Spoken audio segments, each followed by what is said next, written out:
Bienvenidos a Uno entre Cero, capítulo 23. Hoy es un capítulo muy especial. Tenemos aquí a Mardía Herrero. Muchas gracias por haber acudido a la llamada. Nunca Muchas gracias, dicho. Adrián. A ti, a vosotros, que hay alguien ahí al otro lado. Sí, no sabe quién es. Está oculta en las sombras. Y nada, pues bueno, este podcast, para quien no lo conozca, por si acaso se han metido en el 23, va sobre la creatividad. Y bueno, Mardía tiene muchísima trayectoria.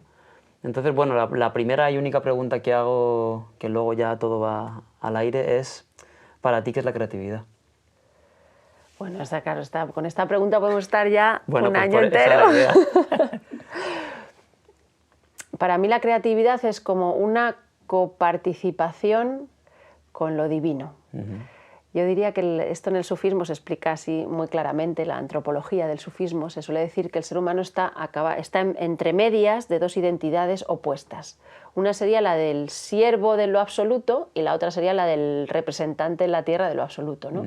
Entonces, en cuanto a que siervo es solo pasivo, solo somos pasivos. Y hay una creatividad que es solo pasiva, que se da, por eso las revelaciones se dice que María era virgen y se dice que el profeta era analfabeto. ¿Por qué? Porque estaban vaciados de sí, y en la medida en que te vacías de ti, entonces la divinidad misma genera toda su creatividad a tu través, ¿no? Esto sería, pues la metáfora de la maternidad se alía con esto, ¿no? La maternidad pasa por un útero vacío, un útero completamente silencioso, que en la medida en que se vacía de sí, pues permite que la vida se exprese a su través. Y luego después la creatividad sería lo contrario también, ¿no? Sería una creatividad vista desde lo activo, ¿no? Desde esa coparticipación con el creador. Y esa sería como la dimensión activa de la creatividad, ¿no? Pues ambas están unidas. Parece que son contradictorias, pero están unidas dentro del corazón humano.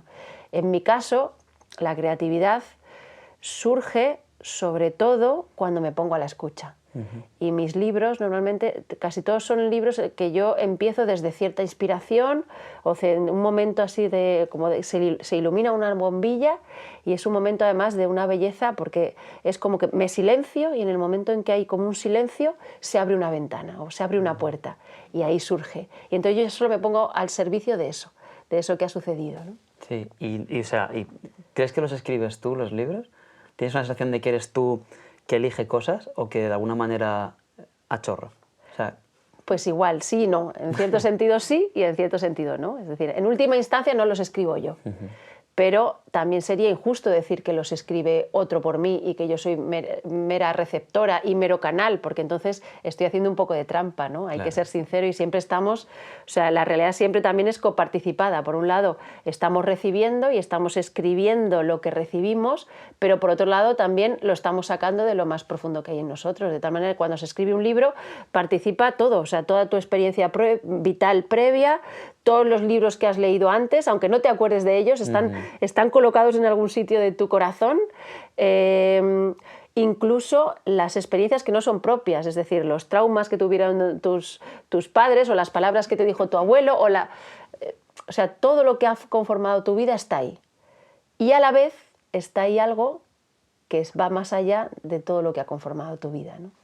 Y poner las dos cosas a danzar sería la obra literaria o la obra artística. Qué bonito. Joder, es una respuesta bastante completa, ¿eh? Voy a poner luego notas a la gente según creatividad. Vas ganando, vas liderando. Leche.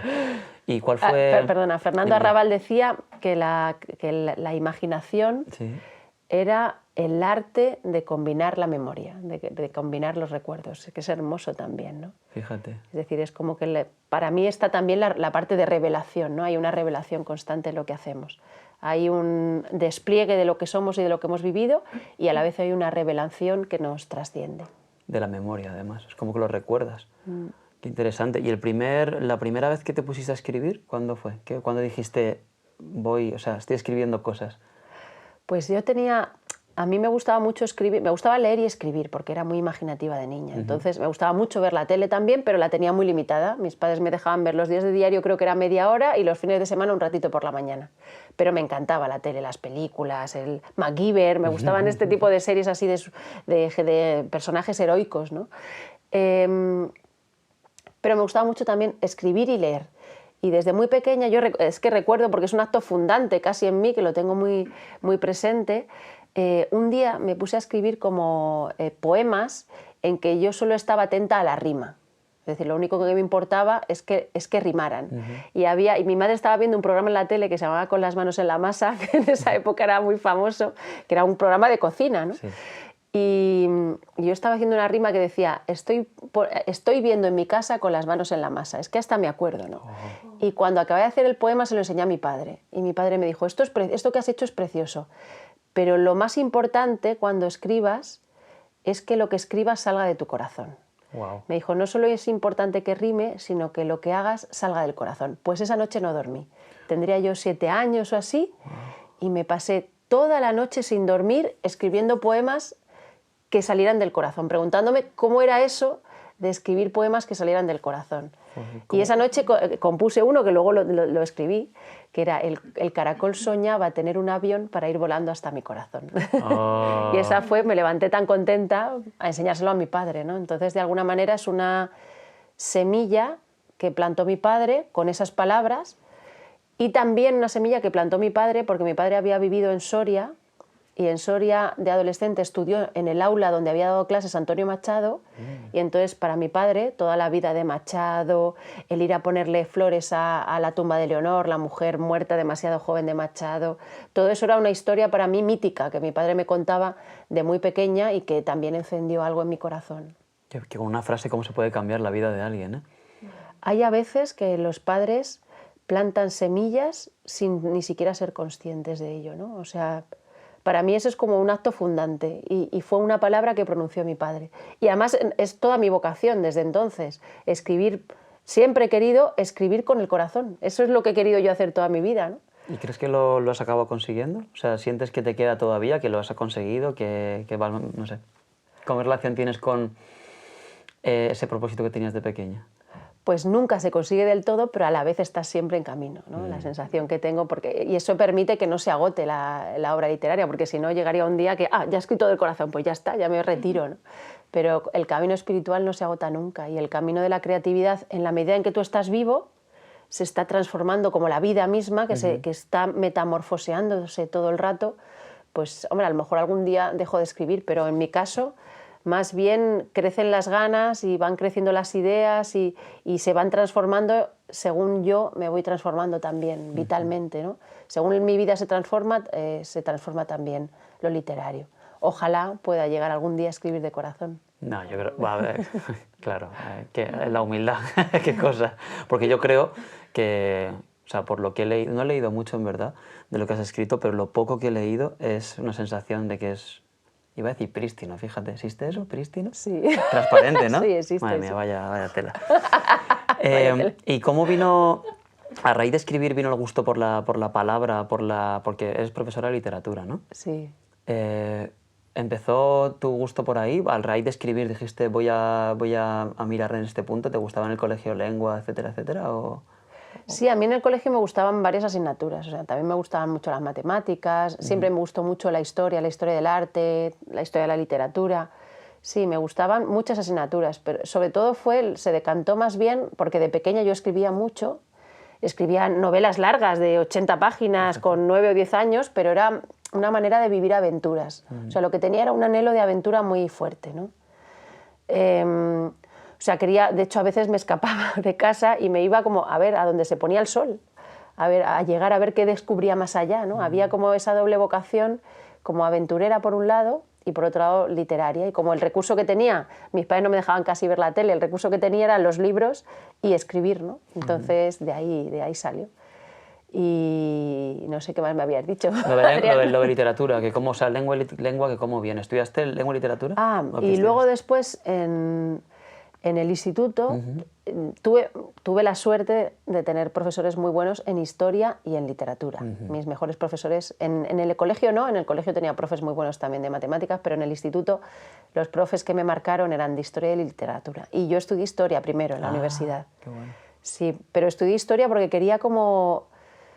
A mí lo que más me gusta de la literatura es la biografía, o sea, lo que está entre medias de la historia y la imaginación, ¿no? La biografía me encanta, porque la biografía es como es una teofanía. O sea, uno se puede remontar hasta lo divino y hasta el sentido de su propio corazón, Sí. Entrando a fondo en la vida concreta de alguien, ¿no? Y eso para mí siempre ha sido fascinante. Sí. Y claro, empezaste... ¿Había una biografía que te gustara de pequeña de alguien que dijeras esta o este es el que me ha marcado más? Bueno, yo he leído muchas biografías. Yo, o sea, he leído de pequeña la del Che Guevara o alguna biografía así de algún gran personaje histórico, pero hay como dos grandes biografías de jovencita que me marcaron por encima de todas, que fueron la de Henry David Thoreau, No sé quién es. que es un autor norteamericano del siglo XIX, Ah, creo que sí, sí. que se fue a un bosque. El ¿Si de has visto Walden, ¿no? Sí, Sí. si has visto el Club de los Poetas Muertos, Sí. por ahí lo descubrí, vi el Club de los Poetas Muertos y dije, este señor me interesa.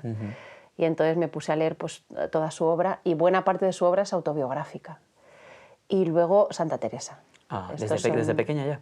No, ¿Te interesaba? desde pequeña no, ya con vale, 18, 19 años. A Henry David Thoreau sería como hacia los 14, 15, y Santa Teresa un poco más tarde. Pero estos fueron como los dos autores que a mí más me marcaron de jovencita. Qué bueno. ¿Y el primero que escribiste, el primer libro, cuál fue? ¿El primer libro que escribí o que publiqué?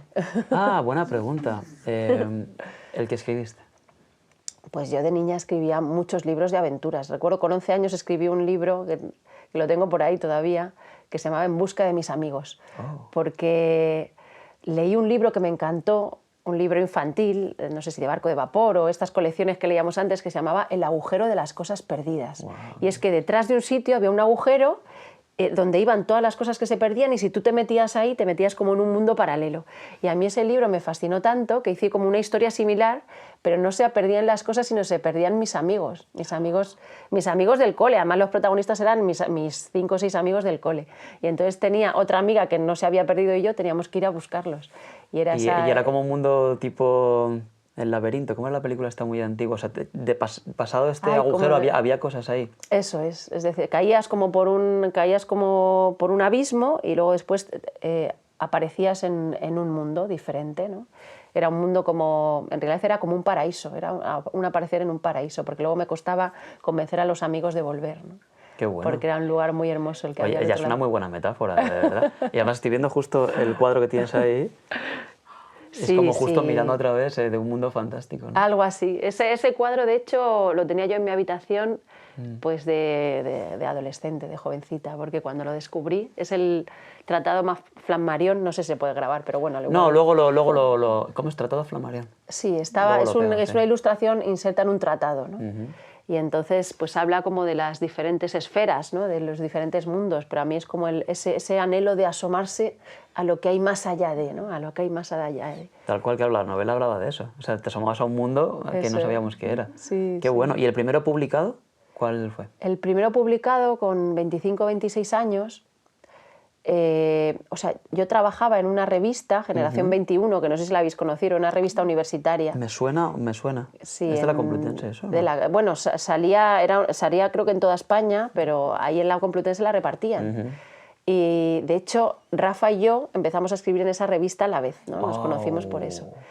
Y el director de esa revista conoció a un editor, y entonces me propusieron hacer un libro sobre literatura y sustancias. Poca broma.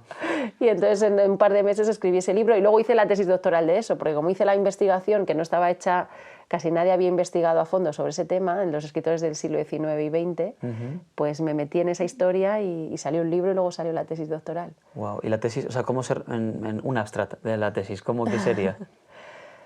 Bueno, pues es como el imaginario, las drogas en el imaginario de los modernistas hispanoamericanos. Lo que yo quería ver era, porque habían tomado muchas sustancias, qué era lo que les había llevado a tomar esas sustancias y qué les había devuelto la experiencia con las sustancias, ¿no? Entonces, básicamente, lo que les había llevado a las sustancias era un anhelo de absoluto. Es decir, había una visión, sobre todo a finales del XIX, lo que llaman el spleen finisecular, ¿no? Es como una sensación de vacío, de derrota frente a lo real, de que el escritor ya no tiene su función social y es un paria y está separado del mundo, pero a la vez tiene ese anhelo de absoluto que la sociedad materialista ya no acoge de ninguna manera, y entonces ellos se sienten como profetas mártires, son una especie de profetas mártires. En Rubén Darío eso se ve muy claro. Y entonces ellos toman la sustancia por ese anhelo de hallar sentido y de hallar una unidad, ¿no? Una pertenencia y hallar como esa condición profética. Pero muchas veces lo que les devuelve es una adicción, ¿no? Y al final, en el caso de Rubén Darío, los autodestruye al final, ¿no? Pero siempre hay en ellos un anhelo de absoluto, eso no se pierde, hay un anhelo de más que de absoluto, de unidad. Hay una visión, si te la puedo contar, para mí la clave de la tesis doctoral es una visión que tiene Rubén Darío fumando una pipa de hachís.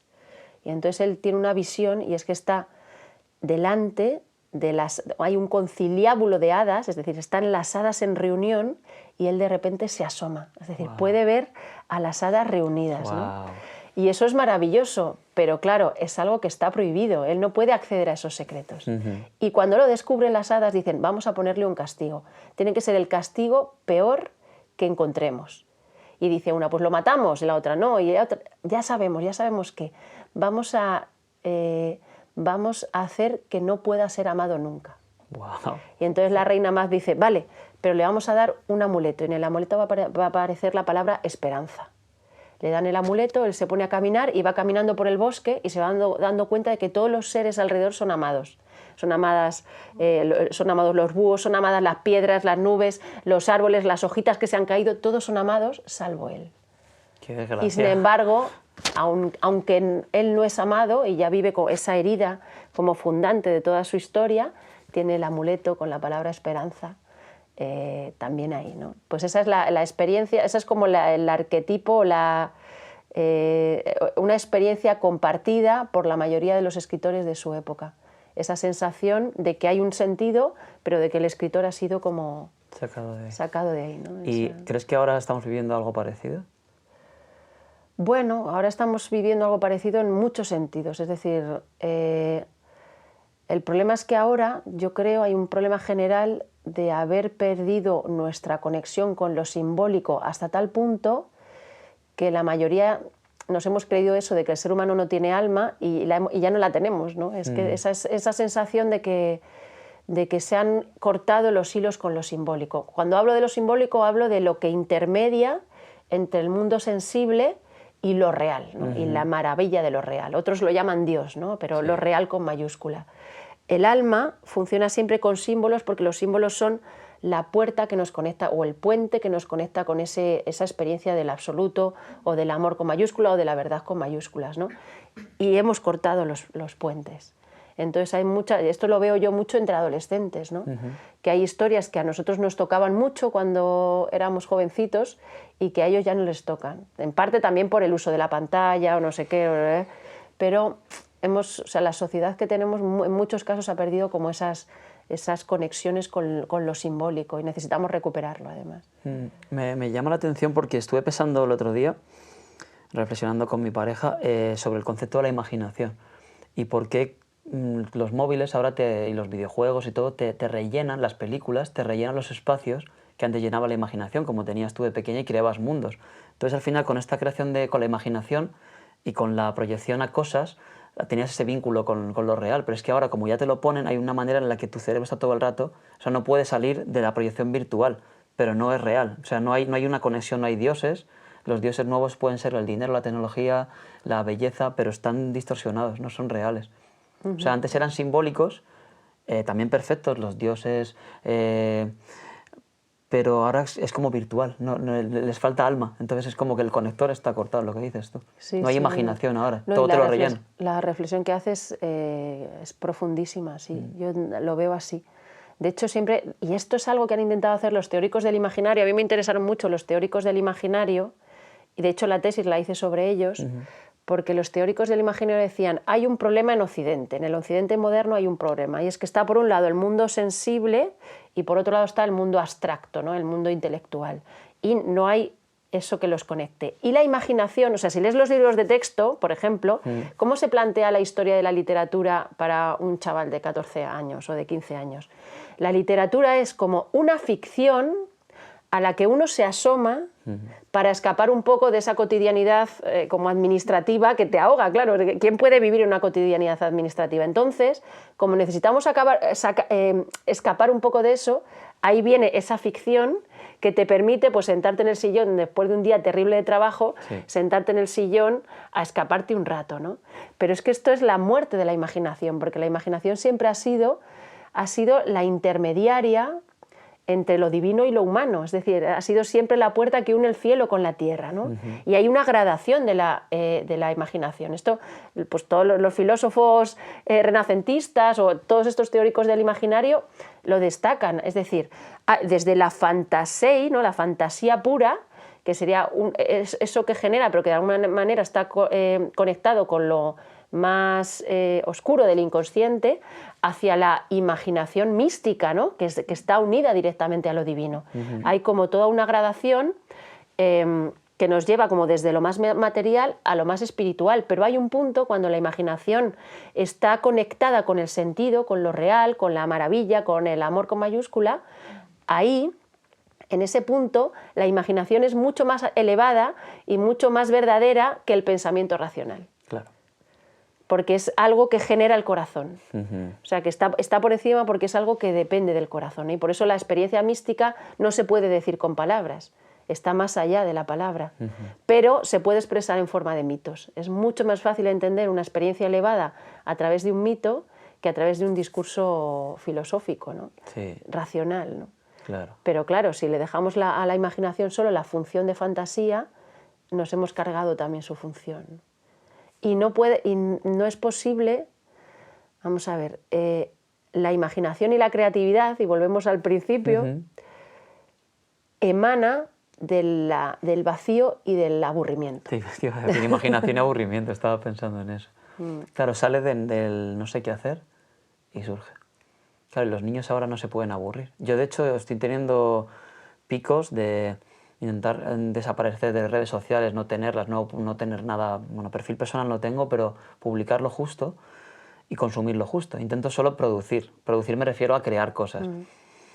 Pero hay veces que estoy escuchando una cosa y estoy con el móvil mirando otra, que estoy viendo una película y ya la atención se va moviendo ya en microsegundos. Al final los vídeos son tan cortos, todo es tan rápido, que la atención, mantenerla fija, es súper difícil. Entonces, los chavales lo tienes que ver, ¿no? ¿Ha habido un empeoramiento? ¿Cuánto tiempo llevas dando clases? Pues 12 años o 11 años. ¿Y has notado gradualmente algún cambio en ellos o respecto a esto? Sí, no, además esto es otro punto muy interesante. ¿Por qué? Porque si tú analizas en todas las tradiciones espirituales, sapienciales de todas las épocas, la clave ha sido el cultivo de la atención. Sí. Esa ha sido la clave, es decir, la clave para salir un poco de tu ego, para conectar con la naturaleza, para conectar con los dioses, siempre ha sido la atención, ¿no? Y entonces, al minar la atención con todos estos medios, bueno, es que pues los chavales están muy perdidos, claro, todas esas hilos que conectaban el alma con el alma microcósmica con el alma macrocósmica se cortan también, ¿no? Claro, Porque se cortan y se colocan como virtuales. Entonces sí que puedes tener sensación de que tienes cosas, pero no son propias, o sea, no son reales, son como ficticias. Como en Indiana Jones, ¿no? Que tenías que era una pelota, ¿no? Que cambiaba por un saco de arena justo.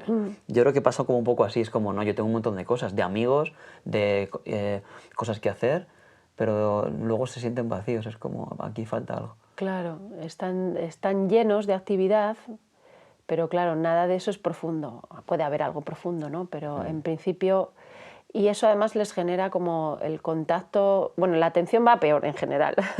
No solo claro, yo parezco ahora, estoy hablando como en plan pesimista, pero bueno, mi experiencia así es que esto me dedico como a... Cuando se abre foro para hablar de esto, intento siempre como hacer una denuncia, ¿no? Pública, porque me gustaría que los padres reflexionáramos mucho sobre esto, ¿no? Que limitáramos el uso de los móviles, por ejemplo, a nuestros hijos. O sea, que un niño con 12, 13 años, pueda tener el móvil, como yo les pregunto a mis alumnos a veces, les digo, a ver, ¿cuánto uso del móvil habéis tenido ayer? Y se asoman, y ayer a lo mejor han tenido clase, y se asoman y han tenido 12 o 13 horas de uso del móvil. Y esa es la media. A lo mejor la media está en 8 o 9. Claro, 8 o 9 horas de uso de móvil, un chaval de 12 o 13 años, claro, ¿cómo va a tener tiempo para...? Claro, para aprender algo o para hacer algo que no sea empantallarse con un cierto cariño o para escuchar a otro con tranquilidad. Es muy difícil, ¿no? Sí, no, es antiintuitivo, pero sí que es curioso que a la vez que los vídeos de súper rápido están poniéndose de moda, también los podcasts de mucha duración. O sea, sí que hay una parte de atención, pero el otro día sí que oía una cosa interesante y es que ahora tú comes, yo como mucho escuchando podcasts porque me gusta mucho el formato tipo conversación, entrevista, pero en verdad estás comiendo solo. Es decir, tú crees que estás rodeado y estás escuchando cosas y la radio es muy bonita, pero al final estamos como todos en una cápsula escuchando gente virtual pensando que están contigo. Y hay una parte en la que en verdad no lo está. Claro, y es más fácil escaparse. Es verdad que tiene una cosa positiva, por ejemplo, Internet hace posible. Nosotros que teníamos una casa abierta a hacer encuentros físicos, ¿no? Nos encontrábamos con gente. Con la pandemia eso se acabó porque no podíamos tener encuentros, ¿no? Entonces ahí empezamos a despegar con el canal, ¿no? Sí. Y entonces el canal nos permitió un acceso a lo llamamos hermanos transversales, que no conocemos porque muchos viven en América o en Australia o no los conocemos físicamente, pero sí tenemos una sensación de hermandad profunda y a la vez pues se permite que entremos en contacto con esa gente que no podrían venir a Madrid, el domingo vente a Madrid, no podrían venir, ¿no? O sea que tiene esa dimensión en positivo y luego tiene la contrapartida negativa, que es pues el asomarse a la realidad del otro. Porque el otro a través de una pantalla te muestra solo lo que te quiere mostrar y tú a través de una pantalla muestras solo lo que quieres mostrar. Pero claro, y todo lo demás, y el acceso a las sombras del otro, y el sincerarse con uno mismo, y todo eso como se queda como... Uno se puede escapar muy fácilmente de sí mismo, ¿no? con este mundo que abren, por ejemplo, las redes sociales. Sí.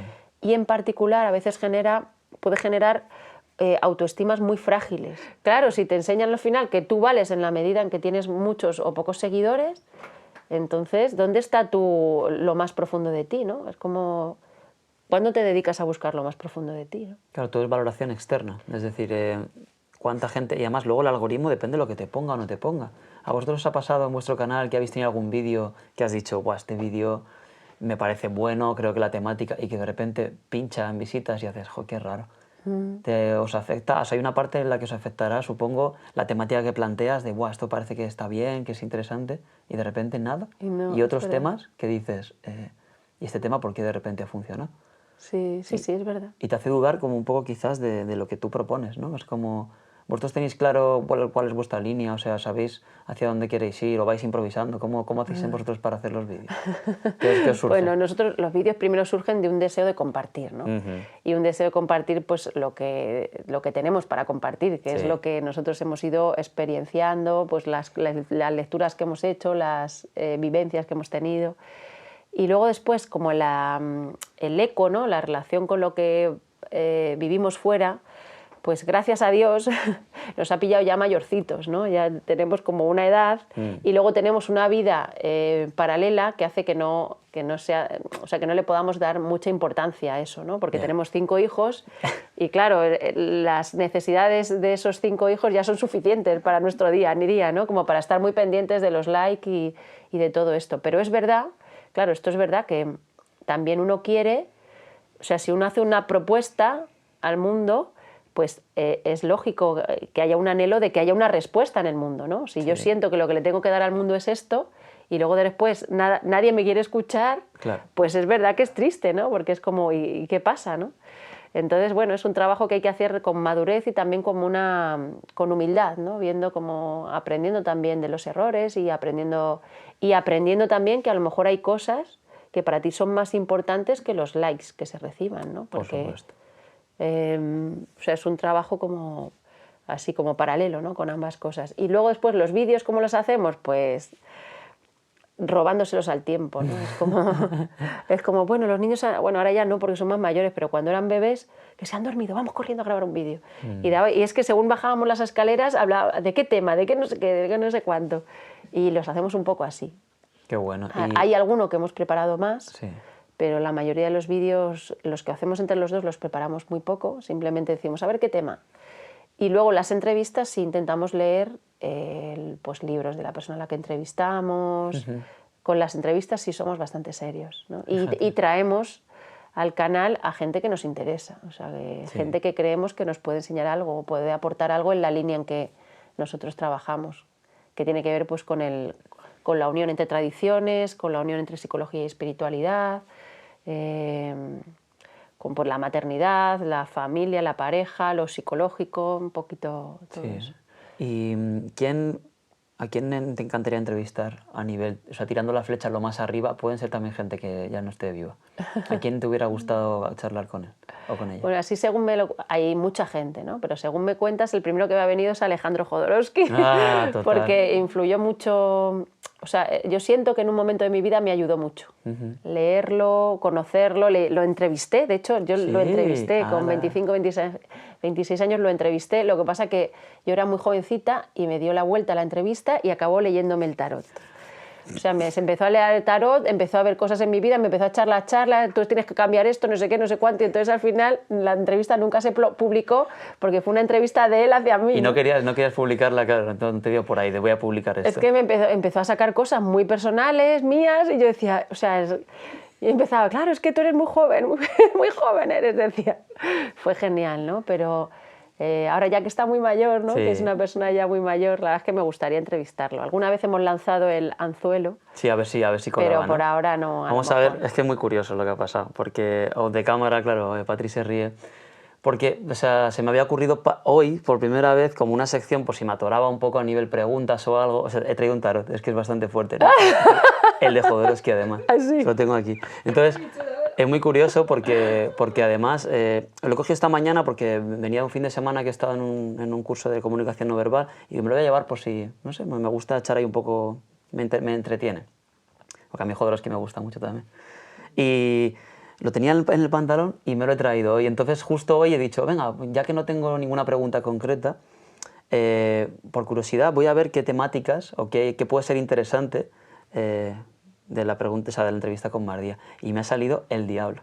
¿El diablo? He dicho, wow. Y me ha parecido muy interesante porque he dicho, pues ahí lo dejo. Entonces justo o sea, lo llevaba en el bolsillo y he dicho, si no tengo ninguna respuesta, para que cogieras una carta, ¿te lo puedo hacer?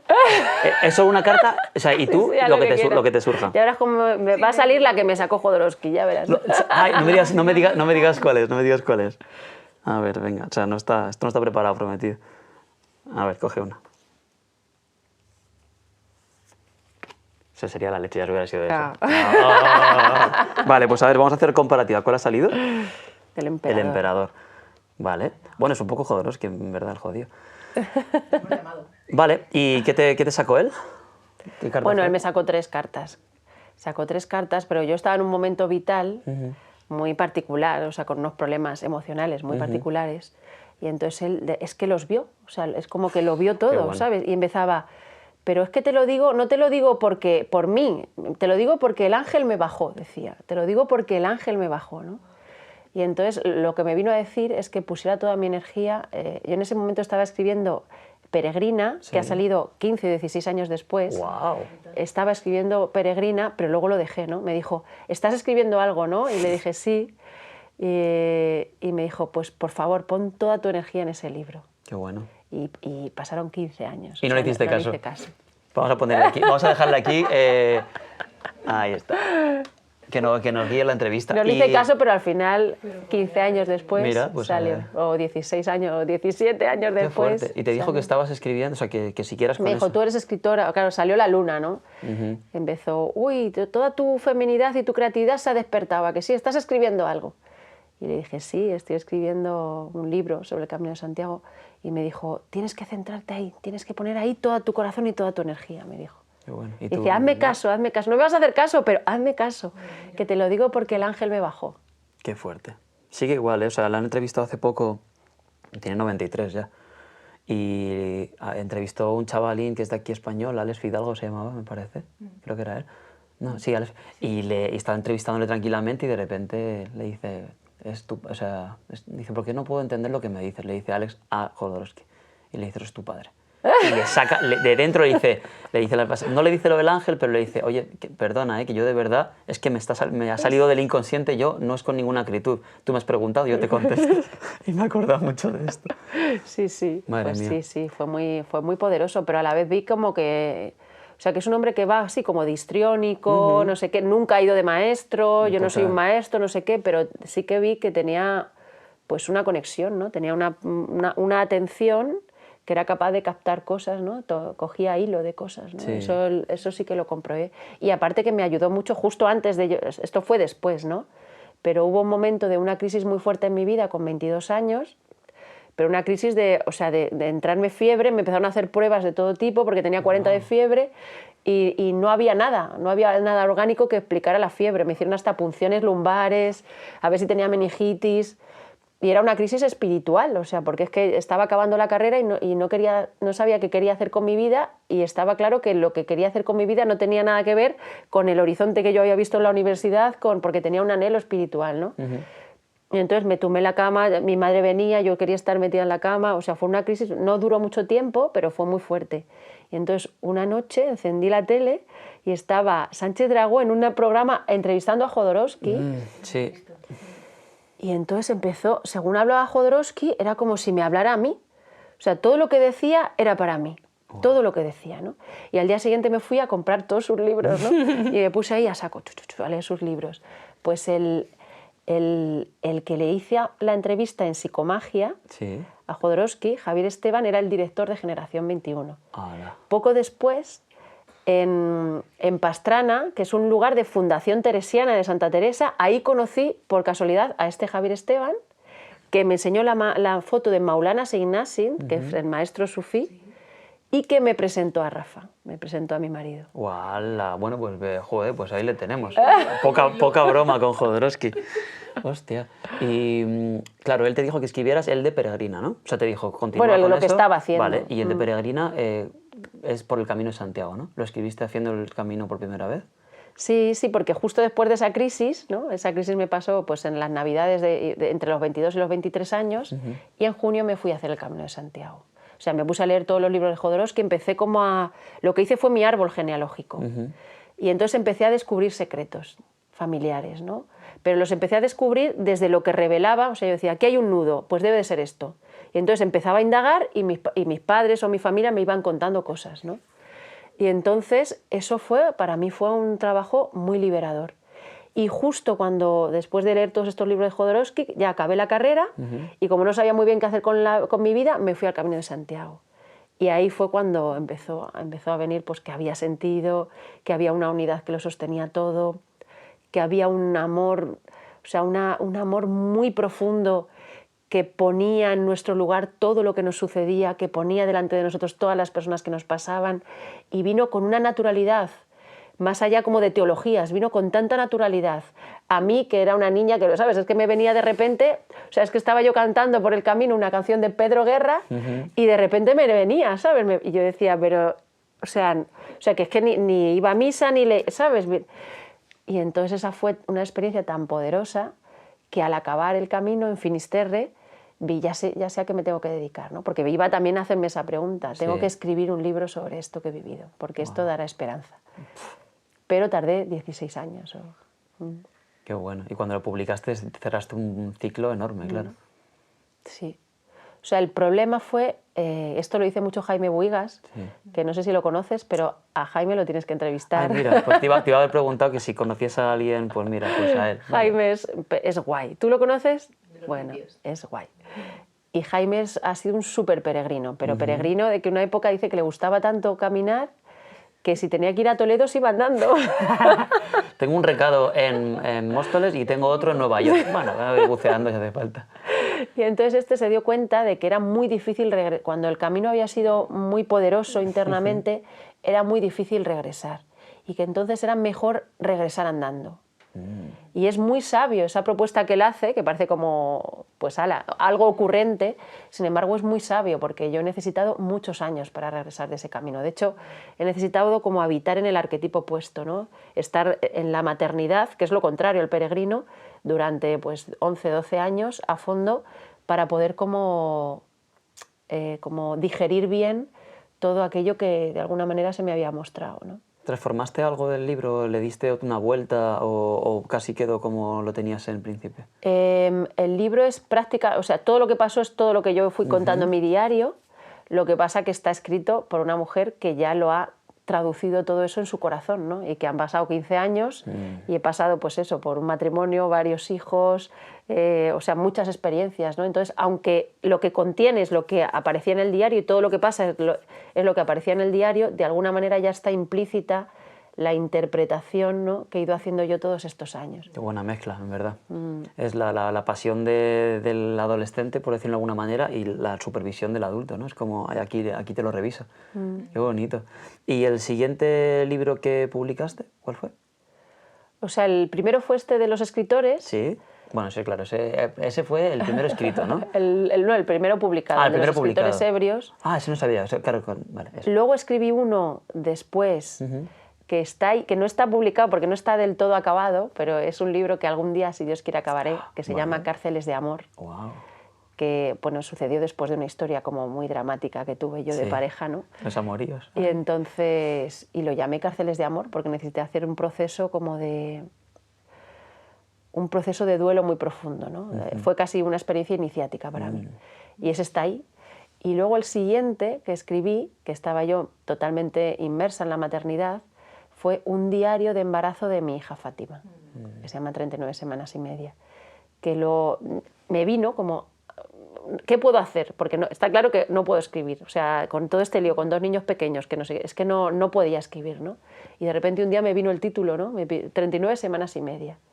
Y dije, claro, digo, puedo empezar un diario porque por lo menos comprometerme 5 minutos al día para escribir lo que me pasa, eso sí puedo hacerlo. Una estructura compleja no, pero comprometerme solo 5 minutos al día sí puedo. Y justo al mes siguiente ya estaba embarazada y justo el embarazo duró 39 semanas y media. ¡Wow! Nada. Sí. Estaría yo muy contento con la sincronicidad, desde luego. Y después de 39... Vamos a sacar otra carta para 39. Vamos a ver. La dejamos de Está fondo. Está hoy. Vamos a ver. Otra nueva. A ver. Esa. Es para el siguiente tema, claro. Está, según la veo, en mi Fátima. Está en mi Fátima. ¿Sí? ¿Real? Total. La estrella. Qué bonito. Mira, esto recibí la inspiración total, ¿no? Qué bonito. ¿Y te gusta el tarot? O sea, ¿tú lo sabes? Sí, yo leo el tarot de Jodorowsky también. ¿Sí? Como tú. Sí. Claro, yo aprendí. ¿Me lo lees a mí? Como me lo leí, venga, vamos a leerlo. Venga, vale. Vamos a improvisar. Espera, que cojo esas dos. Coge esas dos, ¿no? Que son casi opuestas, ¿no? El emperador y la estrella. Total, ¿eh? Totalmente. A ver, vamos a ver. Vamos a preguntar, ¿que las barajeo yo? Venga. Vamos a preguntar, claro, tengo que hacer la pregunta explícita para que la gente la sepa. Pero yo lo leo a los Jodorowsky, es decir, nada de futuro ni nada, todo arquetípico. Me vas a decir, tu padre. Vale. Bueno, sí, ¿cómo va a ir el podcast, por ejemplo? O sea, ¿qué pasa con este camino? Venga. Vale. Chan. A ver, pues nada, elige 3. No tenemos ni mesita aquí. Nada, da igual. A ver, una ahí, otra aquí y otra aquí. Vamos allá. Vale, esta era pasado, presente, bueno, entre comillas, ¿no? Como... Sí, así en medio. ¿Sí? A ver, vale. Esta la sujeto yo. Vale, pues venga. Esta primera, el carro. El carro, que es ese chico joven, pero que ya tiene una estructura, ¿no? Esa persona joven con estructura que dice, me voy a lanzar a la batalla, ¿no? Vale. Es decir, hay una posición activa y una apuesta de futuro, ¿no? Vale. Hay la Maison de Dios, la casa de Dios, ¿no? Sí. Que es la carta que indica que algo salta por los aires, Vale. es decir, que hay como una reestructuración completa vital, ¿no? Hay algo que los cimientos se van a caer o vas a vivir algo sorprendente. Vale. ¿Y te imaginas que lo dejamos así? Chan. Bueno, el interesante. mundo, qué bonito. Qué bonito, mira. A ver. Vamos a ponerlo así, porque vale. mira, el carro es activo. Bueno, vale. tú me ayudas, ¿eh? El carro es activo y, sin embargo, el mundo es como la gran pasividad, la pasividad sagrada. Vale. Entonces, hay que hacer como un trabajo, esto... Dale. Ahora leyendo lo que me faltaba era leer el tarot ahora. Mírate este vídeo, Jodorowsky. Aprende un poco. Anda, que en el lío que me has metido... Ya, bueno, el diablo salió. Bueno, lo que me faltaba ahora, leer el tarot en la cámara. Ya lo que me faltaba. Bueno, lo que yo veo aquí es que hay una persona muy decidida, ¿Sí? ¿vale?, que tiene como todos los elementos para tirar adelante, aunque sigue un poquito pendiente de algo del pasado, ¿vale? Hay algo que no hace que mire aquí, pero cuando se atreva a mirar aquí, yo sacaría otra carta para ver qué es lo que hay aquí. ¿Dónde está? Aquí abajo, vale. A ver a qué está mirando, o sea, ¿por qué no se atreve, no? ¿A dónde? Dices aquí, ¿no? Sí. Vale, venga, pues voy a coger esta misma. De tu trabajo, lo que hay que soltar primero. La emperatriz. Mira, está como enamorado de la emperatriz. Eso sí, es curioso, ¿no? Porque es un joven enamorado como de una mujer como más mayor. En cierto ¡Es sentido. mamá! ¡Ay, mamá! No, como con una posición como de mayor jerarquía, ¿no? Es como que está pendiente de su madre realmente, ¿no? Sí. Porque él es el joven, es el príncipe pendiente de la emperatriz, ¿no? Igual la emperatriz le está diciendo, ten cuidado. Y entonces él no se atreve del todo a hacer lo que tiene que hacer por el miedo de su mamá, ¿no? Es posible, Mamá, corta el rollo, mamá. Y entonces, ¿a qué está llamado? Pues curiosamente está llamado a romper esto, ¿no? Con el cetro que lleva, lo que va a hacer es destruir como Jesús, ¿no? Cuando coge y destruye los puestos de los mercaderes del templo. Está llamado a romper el puesto de los mercaderes del templo.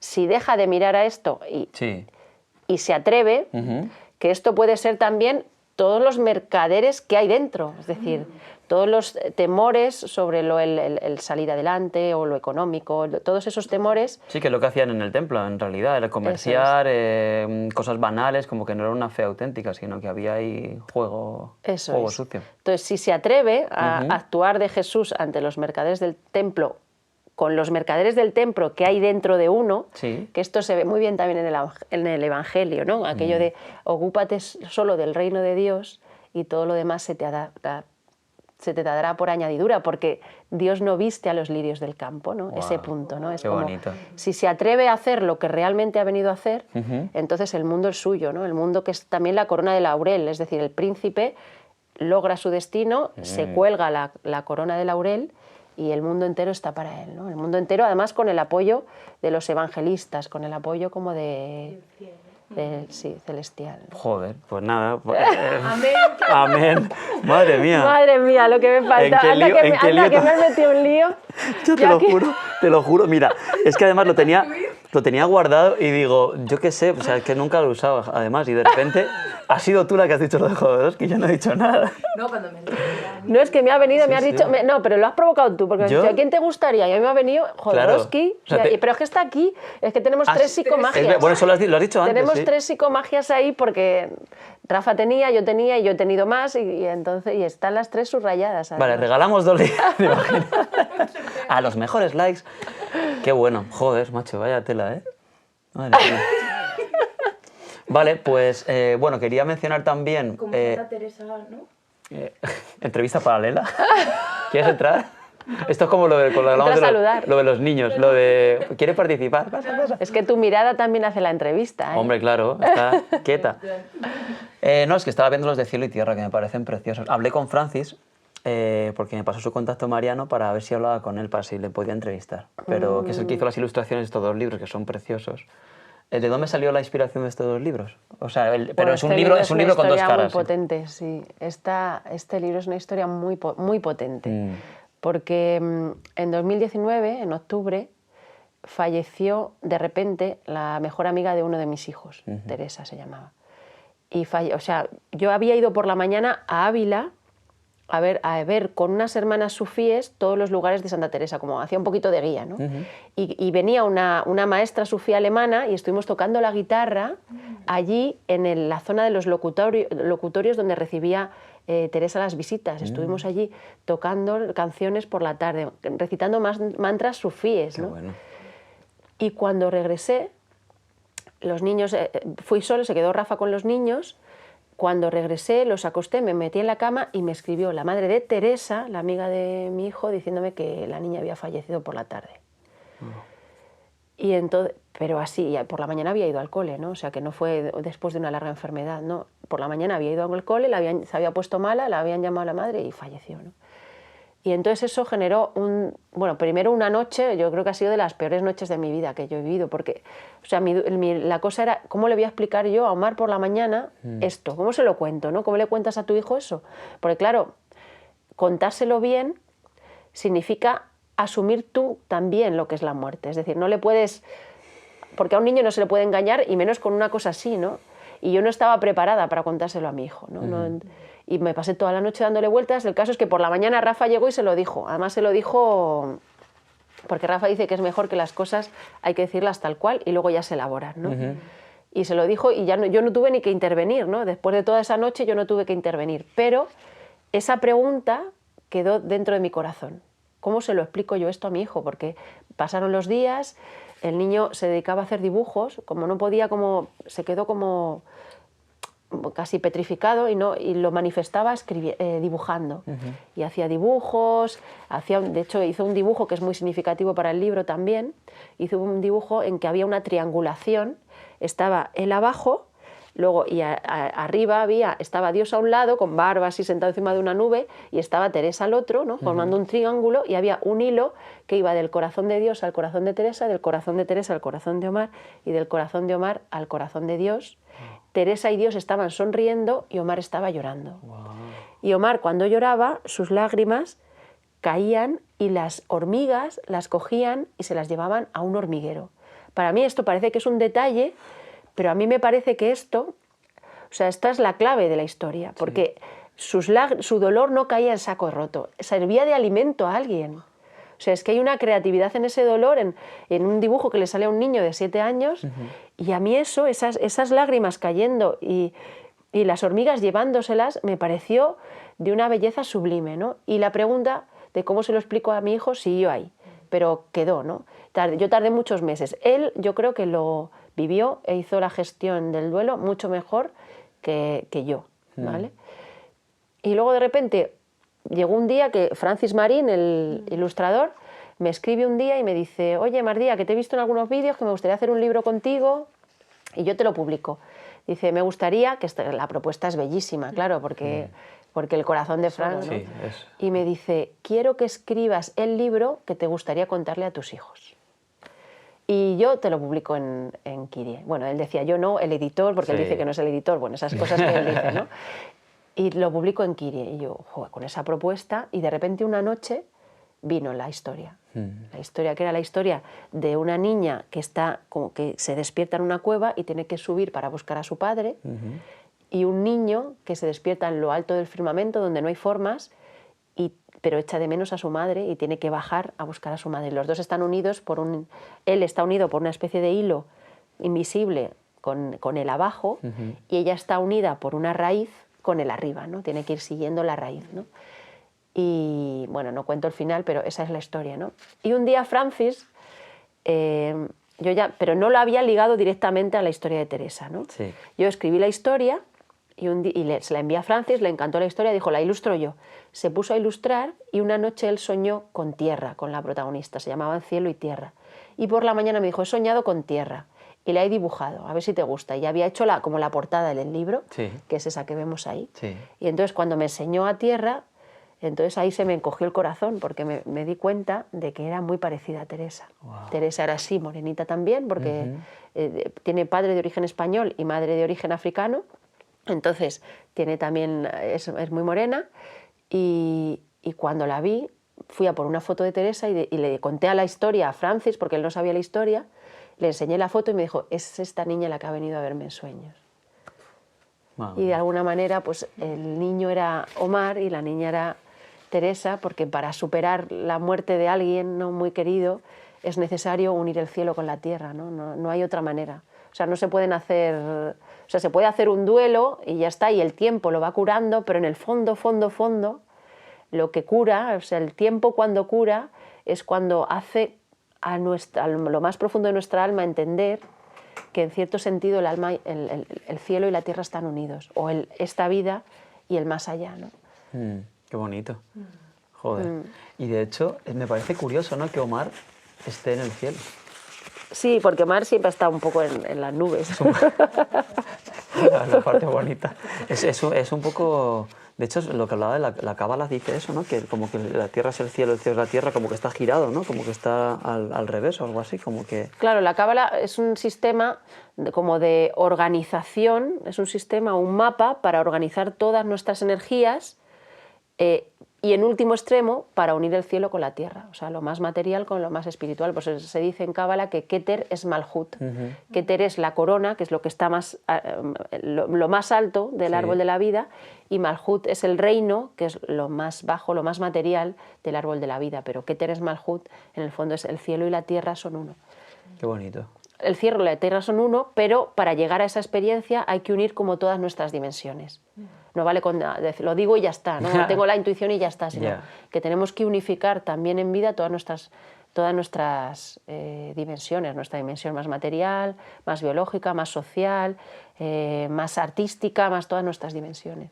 ¿Y qué consejos le podrías dar a alguien para que haga eso en 5 minutos? Consejos. No, consejos no, pero ¿cómo, por ejemplo, a tus alumnos en clase, cómo les podías hacer sentir esto? Simplemente Ay, es un trabajo. Sí, ¿no? O sea, sujeto, predicado, vamos a ver. Eso es, digamos que mi experiencia con mis alumnos es más bien como de intentarlo, ¿no? Y en la mayoría de los casos es como, ay, no lo he conseguido, no lo he conseguido. A veces sí, y hay una cosa que les gusta mucho a los alumnos, que es cuando les hago meditaciones. De hecho, quieren todos los días, profe, hoy meditación, luego me lo piden todos los días, profe, hoy meditación, profe, hoy meditación. Las meditaciones es casi lo que mejor me funciona, porque yo que sé, explicarles a Santa Teresa es complicado. Por mucho yo digo, ay, con lo que a mí me gusta, vengo a hablaros hoy de una cosa que me apasiona. Y ellos, va, profe. Profe, córtate el rollo. Ah, es de Ibai, no es de Ibai, paso, lo siento. Pero meditar les encanta. Mira. O sea, meditar les gusta, pero más que meditar, nosotros no hacemos meditaciones, hacemos visualizaciones. Bueno. Pero son visualizaciones en las que ellos pueden contactar con elementos profundos de su alma, visualizaciones de esta de, y vas por un bosque y te encuentras con alguien, ¿quién es? ¿Y qué te dice? Y luego después abres una trampilla y en el suelo hay un ser que quieres mucho, ¿cómo es el encuentro con él? ¿Cómo te sientes? ¿Cómo? ¿No? Este tipo de visualizaciones en las que de alguna manera ellos entran en diálogo. Vamos, antes les fomentan la imaginación y que bueno, que la meditación siempre ha sido una manera de entrenar la atención. Eso es. O sea que, digamos que el camino se podría hacer un poco con una atención correcta, ¿no? O sea, como trabajar la atención. Eso es. Y yo el primer día de clase siempre les pongo, que luego me dicen, profe, pero tú das lengua, no filosofía. Tú eres la profe de lengua. Les hablo del templo de Delfos, les hablo del conócete a ti mismo. Siempre intento empezar como por ahí. Porque ¿para qué sirve lengua? ¿No? Siempre digo, ¿para qué sirve lengua? ¿Para qué sirve estudiar lengua? Porque si no se lo pregunto yo, me lo van a preguntar ellos a mí. Claro. Y entonces les digo que para saber eso hay que saber para qué sirve la vida, ¿no? ¿Cuál es el sentido de tu vida? Y ya ahí empecé a hablarles del conócete a ti mismo y cómo la lengua y el lenguaje es una intermediación entre el conocerse a sí mismo y conocer el mundo, ¿no? Porque es el ir de dentro a fuera, poder manifestar, contarle a los demás quiénes somos y el poder entender también qué es el mundo, ¿no? Esa mediación la hace la palabra. Entonces es importante que aprendamos lengua por esa mediación, ¿no? Joder, si yo a tener una profe como tú de lengua, madre mía, lo mío era un rollo macabeo. Y mira, aún así me gustaba, ¿eh? ¿Te gustaba? Me gustaba, había una parte de reto en sacar las oraciones y en poder resolver el enigma de qué es qué y ordenarlo, a mí me gustaba mucho. Tiene una parte para mí como de ciencia, como de hacer los conectores y saber quién es quién y saber hacerse preguntas el uno al otro, o sea, es muy interesante. Sí, me gustaba. A mí me gustaba también la parte de gramática y eso me gustaba, pero a ellos no les gusta, la mayoría no les gusta nada. Ya, hombre, a ver, tiene su punto. Claro, ¿y esto me sirve a mí? ¿Para qué me va a servir esto? ¿No? Ellos siempre te dicen esa pregunta. Y a mí me gusta la pregunta. El problema es que esa pregunta hay que hacerla desde el punto de vista profundo. ¿Para qué me sirve esto? Para conocerme a mí mismo, para ser feliz, para amar más, para que me amen, pero no desde el punto de vista mercantilista, que es lo que les hemos enseñado que tienen que aprender, ¿no? Sí. Entonces sí creo que hay una falla en el sistema educativo que hace que se les haga como insufrible y que llevan razón, y es que el sistema educativo enseña parcialidades que no están conectadas entre sí, ¿no? Y entonces necesitamos una visión unificada de la vida, de lo real, del saber, de los saberes. Necesitamos que eso esté conectado con nuestra vida en sentido profundo, no con nuestra vida solo porque eso nos va a ayudar a tener mucho dinero en el futuro, ¿no?